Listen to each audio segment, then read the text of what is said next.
Sobat Maestro, sesaat lagi kita akan mendengarkan program acara Renungan Hari Sabat bersama Advent Vision Media Ministry yang dibawakan oleh pendeta.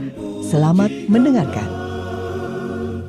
Yesus mau datang segera. Selamat pagi dan selamat sahabat, Bapak Ibu sekalian yang diberkati oleh Tuhan, dan Sobat Maestro yang dikasihi oleh Tuhan. Bersama saya, Pendeta Slamet Napu, pada hari ini kita akan merenungkan firman Tuhan, dan topik kita pada pagi ini adalah berjalan bersama dengan Yesus. Dan sebelumnya, mari kita berdoa bersama-sama. Terima kasih Tuhan, oleh karena Tuhan memberikan kesempatan bagi kami waktu yang indah, yang pada saat ini kami akan merenungkan dari hal firman-Mu. Urapi kami dengan kasih karunia-Mu, Roh Kudus menuntun kehidupan kami, agar kami berfokus hanya kepada Yesus Kristus. Dalam nama Yesus kami berdoa. Amin. Baik, pagi ini kita akan merenungkan firman Tuhan, berjalan bersama Yesus. Dan bagian yang pertama adalah kita memahami pengertian tentang berjalan bersama dengan Tuhan. Sudah tentunya masing-masing kita akan bertanya, apa artinya berjalan bersama dengan Tuhan? Ataukah kita mempunyai konsep di dalam pikiran kita, dalam hidup kita, bagaimana kita berjalan bersama dengan Tuhan? Dan sudah tentunya masing-masing sudah mempunyai konsep. Paling tidak pada pagi ini saya akan mencoba untuk memberikan satu konsep bagaimana kita berjalan bersama dengan Yesus. Berjalan bersama dengan Tuhan artinya melangkah dalam iman dan persatuan dengan Tuhan selama hidup, atau bersekutu dengan Tuhan selama hidup kita.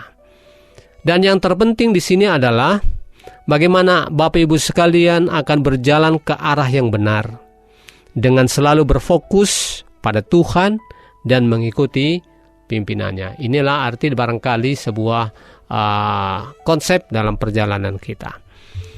Baik, untuk membayangkan arti dari melangkah bersama dengan Tuhan atau berjalan bersama dengan Tuhan, saya memberikan sebuah ilustrasi.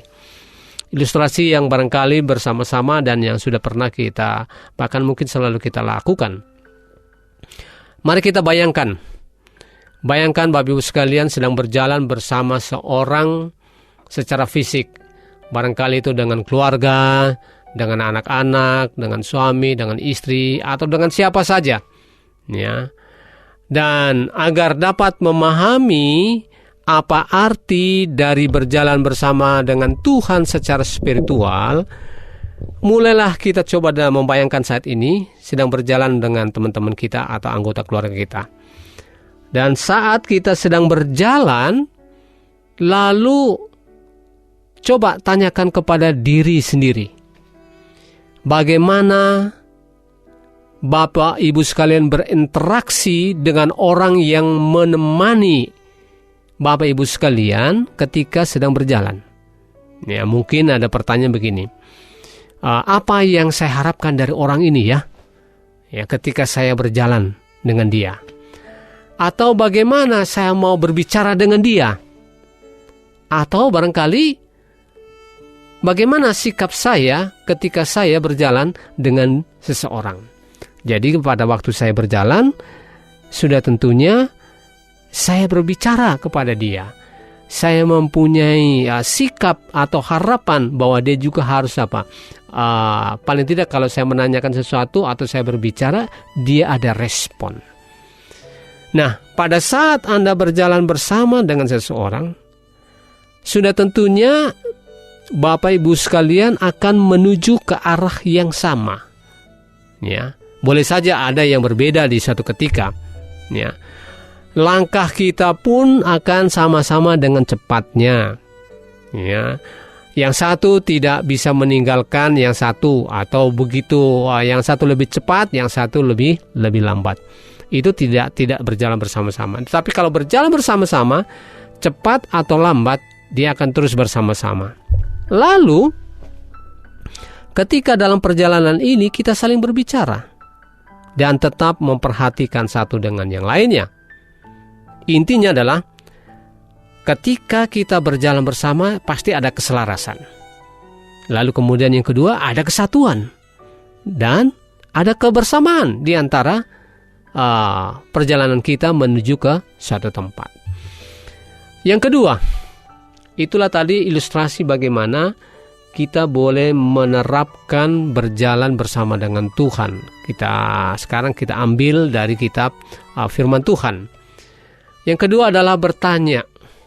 Ya, bertanya kepada Tuhan. Tadi berjalan bersama dengan Tuhan, bersama-sama dengan Tuhan, lalu kita bertanya. Saya ingin memberikan satu gambaran tokoh Alkitab, yaitu Musa, yang sangat luar biasa. Ya, masing-masing kita sudah tentunya tahu bagaimana kehidupan Musa yang kita tahu bersama dan dalam kitab Kejadian, Keluaran, Imamat, Bilangan, Ulangan, oleh karena Musa menulis dari kitab-kitab ini. Ya, saya akan baca dalam kitab Keluaran pasal 33 ayat 15 dan yang ke-16. Berkatalah Musa kepadanya, "Jika engkau sendiri tidak membimbing kami, janganlah suruh kami berangkat dari sini." Ini adalah Musa yang mengatakan kepada Tuhan, "Dari manakah gerangan akan diketahui bahwa aku telah mendapat kasih karunia di hadapanmu, yakni aku dengan umatmu ini." Ya, dengan umatmu ini dalam arti oleh karena Musa keluar memimpin bangsa Israel ini dari Mesir ke tempat, yaitu di tempat yang khusus yang Tuhan berikan kepada mereka, yaitu di tanah Kanaan. "Bukankah karena engkau berjalan bersama-sama dengan kami?" Saya mau garis bawahi Bapak Ibu sekalian. Bukankah karena engkau berjalan bersama-sama dengan kami, sehingga aku dengan umatmu ini dibedakan dari segala bangsa yang ada di muka bumi ini. Bapak Ibu sekalian yang diberkati oleh Tuhan, Sobat Maestro yang dikasihi, perjalanan Musa sebelum dipanggil dan sesudah dipanggil sangat jauh berbeda. Dan ketika sebelum dipanggil, kita tahu bahwa Musa adalah seorang yang diangkat dari air. Kenapa diangkat dari air? Memang arti Musa itu adalah diangkat dari air, karena pada saat Firaun pada waktu pada kecil melihat bahwa bangsa Israel ini begitu luar biasa perkembangannya, lalu ada kemudian undang-undang menyatakan setiap orang yang lahir dari bangsa Israel yang laki-laki, kalau bisa dia para bidan harus membunuhnya dengan cara apapun. Nah, oleh karena itu Musa ini disembunyikan. Ya, sudah tentunya kita tahu bahwa Musa disembunyikan oleh kakaknya Maria, lalu kemudian Maryam, kemudian dibuanglah itu ke sungai. Di saat yang sama kemudian putri Firaun datang ke tempat di mana biasanya ya untuk barangkali ya mandi atau barangkali melakukan sesuatu, dan di sanalah putri Firaun ini mendapatkan Musa. Dan di sanalah terjadi nego di antara Maryam kakaknya, lalu kemudian diberikanlah itu kepada orang tua asuhnya, yaitu Musa kepada orang tuanya. Dan kemudian Musa dibesarkan oleh orang tuanya. Dan setelah dibesarkan, ya sekitar 12 tahun, lalu kemudian diberikan ke putri Firaun, lalu kemudian dia angkat anak karena memang dipersiapkan untuk menjadi seorang raja di kerajaan Firaun atau di Mesir pada waktu itu. Yang pada akhirnya, saudara sekalian, singkat cerita bahwa Musa sebelum dipanggil oleh Tuhan, dia melihat peristiwa-peristiwa yang sangat luar biasa, dan satu ketika dia melihat ada saudaranya bangsa Israel, ia berkelahi dengan orang Mesir. Dan ketika dia berkelahi dengan melihat saudaranya berkelahi dengan orang Mesir, saudara sekalian, secara naluri kebangsaannya, nasionalismenya, dia mendekati kedua orang yang sedang berkelahi ini dan kemudian membela akan saudara sebangsanya, dan dia membunuh seorang Mesir yang sedang berkelahi, lalu kemudian dia tanam. Ya, setelah ditanam, saudara sekalian, kemudian dia berpikir bahwa tidak ada orang yang tahu dari perbuatan-perbuatannya. Dan kemudian berakhirlah perkelahian itu. Nah, satu ketika lagi dia melihat bahwa sesama bangsanya, yaitu orang Israel, berkelahi juga dengan sesamanya, dengan orang Israel. Lalu Musa mendekati dan bertanya, kenapa kalian berkelahi? Kenapa kalian mengadakan permusuhan? Tanpa disadari, ya, dan sangat mengejutkan ketika seseorang mengatakan, bukankah kamu datang sini untuk membunuh kami juga? Pertanyaan inilah yang mengejutkan Musa, dan pada saat dia diketahui perbuatannya, dia membunuh orang, dan disinilah dia merasa takut. Lalu kemudian kabar ini pun tersiar, dan Musa pun keluar dari istana Firaun, dan dia lari. Kemudian dia berangkat menuju padang Midian, dan di sanalah dia berjalan bergaul bersama dengan kambing domba, karena dia adalah menjadi seorang gembala yang pada akhirnya sepanjang 40 tahun Tuhan memanggil Musa. Dan pada saat Tuhan memanggil Musa, perbedaan yang sangat jauh. Kenapa saya katakan sangat jauh? Oleh karena ketika sebelum dipanggil oleh Tuhan, Musa tidak bertanya apa yang ingin dia lakukan, apa yang dia ingin kerjakan. Tetapi kali ini setelah Musa dipanggil oleh Tuhan, dia bertanya kepada Tuhan, jika engkau sendiri tidak membimbing kami, janganlah suruh kami berangkat dari sini. Dari manakah gerangan akan diketahui bahwa aku telah mendapat kasih karunia di hadapanmu, yakni aku dengan umatmu ini? Pertanyaan ini diajukan kepada Allah ketika dia sedang berjalan memimpin bangsanya. Bukankah karena engkau berjalan bersama-sama dengan kami, sehingga aku dengan umatmu ini dibedakan dari segala bangsa yang ada di muka bumi ini? Bapak Ibu sekalian, jadi seseorang ketika sebelum dipanggil dan sesudah dipanggil sangat jauh berbeda. Musa ketika dia berjalan sebelum mengalami panggilan, dia tidak bertanya. Tetapi ketika setelah dipanggil oleh Tuhan, dia selalu menyerahkan hidupnya dan selalu bertanya kepada Tuhan. Kemudian yang ketiga, jadi yang pertama tadi itu berjalan bersama dengan Tuhan, itu haruslah berinteraksi, bersekutu dengan Tuhan, beriman kepada Tuhan. Lalu kemudian yang kedua adalah bertanya, dan yang ketiga adalah berfokus pada Tuhan. Berfokus kepada Tuhan. Nah, saudara sekalian, abaikan hal-hal yang mengalahkan atau yang mengalihkan. Sebelum kita berjalan atau sebelum Anda dapat berfokus kepada Tuhan, Bapak Ibu sekalian harus mampu mengabaikan semua hal-hal duniawi yang dapat mengalihkan kita semua dari hubungan kita dengan Tuhan. Pengalihan ini tidak selalu dosa, tetapi pada dasarnya semua hal yang dengan sengaja atau di alam pikiran kita, di bawah alam bawah sadar kita, kalau kita memprioritaskan di atas Tuhan, saudara sekalian, kadangkala kita akan lari dari fokus ketika kita berjalan bersama dengan Tuhan. Nah, apa saja yang mengalihkan fokus kita ketika kita berjalan bersama dengan Tuhan? Sudah tentunya adalah dosa-dosa yang saya barangkali yang membiarkan dosa itu melekat di dalam hidup saya atau dalam Bapak Ibu sekalian, dan itu akan menjadi pengalihan yang mudah terlihat.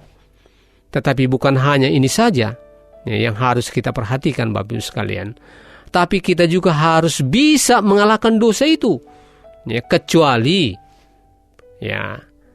Apakah kita bisa mengalahkan dosa? Tidak bisa, kecuali kita berjalan bersama dengan Tuhan. Jadi kalau kita berjalan bersama dengan Tuhan, pasti kita dimampukan untuk bisa mengalahkan hal-hal yang menghalangi kita berjalan bersama dengan Tuhan, dan kita terus berfokus kepada Tuhan. Dan salah satu yang mengalihkan perjalanan hidup kita bersama dengan Tuhan adalah, barangkali saya memberikan contoh, adalah ponsel atau HP. Bapak Ibu sekalian, HP ini adalah HP yang sangat mudah didapat di mana saja, kapan saja. Dan ketika HP itu akan menjadi pengalih bagi kita, kenapa saya katakan? Karena anak-anak kita, Bapak Ibu sekalian, saat ini HP itu terkadang kala kita lebih banyak bermain game, bermain dan melihat sesuatu yang ada di HP, akhirnya tanpa disadari sudah berjam-jam dan bahkan bisa saja 1 hari full di depan HP. Sementara Alkitab sebagai petunjuk kita, mungkin barangkali kita jarang membacanya. Jadi itulah salah satu alat yang dapat mengalihkan hidup kita agar kita tidak fokus berjalan bersama dengan Tuhan. Kemudian yang keempat adalah, mari kita tahu bersama untuk kita berjalan bersama dengan Tuhan, mari kita membaca dengan firman Tuhan. Sudah tentunya masing-masing kita akan mengerti dan lebih dekat kalau kita membaca dengan firman Tuhan, kita akan lebih dekat kepada Tuhan. Sementara kalau HP ini, saudara Bapak Ibu sekalian, anak-anak kita akan mengalami perubahan, ya. Barangkali itu berubah dalam gaya. Kemudian barangkali itu pikiran kita akan berubah dalam cara kita berpikir dan bertindak. Ada banyak hal-hal, kita lihat anak-anak sekarang ini, kalau kita menyuruh untuk belajar sekolah sangat sulit, ya, dan tidak fokus, dan lebih banyak fokusnya ke HP. Itu sebabnya banyak sekarang orang tua stres karena melihat anak-anak begitu banyak waktunya digunakan hanya untuk melihat dan bermain game di HP. Dan inilah salah satu alat yang merubah cara pikir kita dan tidak terfokus kepada Tuhan. Namun demikian, bila mana kita membaca Alkitab setiap hari, berhubungan dengan Tuhan, berdoa bersama dengan Tuhan, maka fokus kita akan terus bersama dengan Yesus. Setiap hari kita boleh berjalan bersama dengan Yesus. Dan oleh karena itu, saya akan membacakan dalam satu buku yang saya bawa di tempat ini, yaitu Desire of Ages. Apabila Roh Allah bersemayam di dalam hati, akan mengubah kehidupan. Pikiran yang penuh dosa akan disingkirkan, perbuatan jahat akan dilenyapkan. Kasih, kerendahan hati, dan damai sejahtera akan mengambil alih tempatnya kemarahan, kecemburuan, dan percecokan. Kesukaan mengambil alih tempatnya kesedihan, dan wajahnya akan memantulkan terang kemuliaan sorga. Jadi Bapak Ibu sekalian, kalau Roh Allah itu bersama dengan kita, bersemayam dalam pikiran kita, dalam hati kita, Dia akan mengubah hidup kita. Pikiran kita akan disingkirkan dari hal-hal yang membuat hidup kita tidak diberkati, yaitu dosa-dosa. Kemudian perbuatan jahat yang barangkali yang kita selalu lakukan bisa hilang, bisa dilenyapkan oleh karena kuasa Roh Kudus. Dan bila mana kita bersama dengan Tuhan, bersama dengan kuasa Allah, bersama dengan Roh Kudus, maka apa yang terjadi? Kasih selalu akan berada dalam hidup kita, kerendahan hati, damai sejahtera. Saudara sekalian, kita tidak cemburu. Kemudian kita juga saling mendoakan satu dan inilah saudara sekalian, kalau kuasa Allah, Roh Kudus berada dalam pikiran kita, dalam hati kita. Dan yang kelima adalah berdoa. Kita tahu bersama dalam pelayanannya Yesus Kristus di dunia ini, Dia selalu menyisihkan waktunya untuk berdoa, karena Yesus memang hidupnya adalah hidup untuk berdoa. Dalam Lukas pasal yang ke-6 ayat yang ke-12. Pada waktu itu pergilah Yesus ke bukit untuk berdoa. dan semalam-malaman ia berdoa kepada Allah. Kita tahu bersama bahwa Yesus itu adalah Allah yang 100% dia juga adalah manusia, tapi hidupnya dia fokuskan kepada Allah Bapanya. Dia serahkan di dalam doanya setiap hari dan bahkan berdoa semalam-malaman, menyerahkan segala problema, masalah yang dihadapi ketika dia berada di dunia ini. Nah, selalu dalam pelayanannya, dalam setiap pekerjaan yang Yesus lakukan, Yesus selalu menyisihkan waktunya. Dalam Lukas 5 ayat yang ke-16, akan tetapi ia mengundurkan diri ke tempat-tempat yang sunyi dan berdoa. Yesus di dalam pekerjaannya, di dalam pelayanannya, selalu dia menyisihkan waktunya untuk berdoa. Dia mencari tempat-tempat yang sepi, yang sunyi, untuk bermeditasi, untuk berhubungan dengan Tuhan. Lukas 9 ayat 29. Ketika ia sedang berdoa, rupa wajahnya berubah dan pakaiannya menjadi putih berkilau-kilauan. Bapak Ibu sekalian, mari kita mengikuti teladan Yesus. Bila mana kita mau berjalan bersama dengan Tuhan, maka ada beberapa hal yang perlu kita perhatikan. Yang pertama tadi, kita harus berfokus kepada Tuhan. Ya, harus berfokus kepada Tuhan. Yang kedua, kita bertanya, Tuhan, sejauh manakah hidup saya ini? Sejauh manakah saya berjalan bersama dengan Engkau ya Tuhan? Itu yang kedua. Kemudian yang ketiga, perjalanan itu haruslah benar-benar diyakini dan berfokus hanya kepada Yesus, agar perjalanan itu kita boleh nikmati akhirnya sampai kepada tujuannya. Kemudian yang keempat, kita harus membaca firman Tuhan. Jadi bila mana kita mau fokus berjalan bersama dengan Tuhan, mari kita mulai saat ini kita berfokus, lalu kemudian kita membaca firman Tuhan setiap hari. Dan yang terakhir adalah selalu berdoa.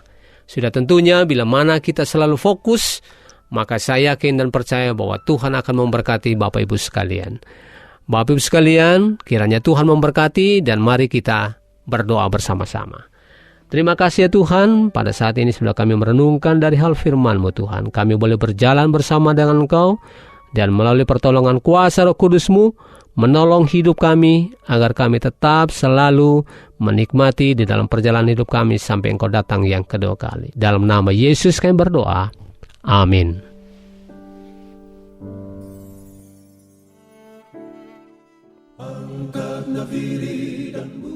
Sobat Maestro, Anda telah mendengarkan program acara Renungan Hari Sabat bersama Advent Vision Media Ministry.